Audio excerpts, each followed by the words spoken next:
In Italia stiamo lavorando al ripristino ecologico di più di 10 laghi d'alta quota e degli habitat che li circondano.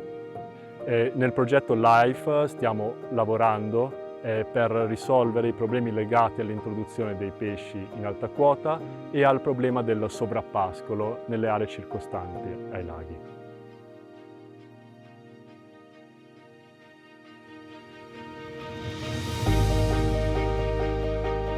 Nel Parco Nazionale del Gran Paradiso e nel Parco Naturale del Montavic abbiamo identificato 12 siti di intervento posizionati fino a 2700 metri di quota.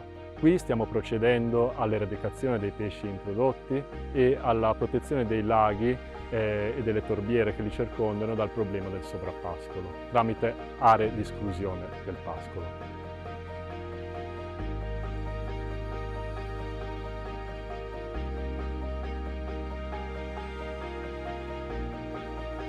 Sulla base dei primi risultati ci aspettiamo di osservare un rapido recupero degli ecosistemi e un aumento della biodiversità.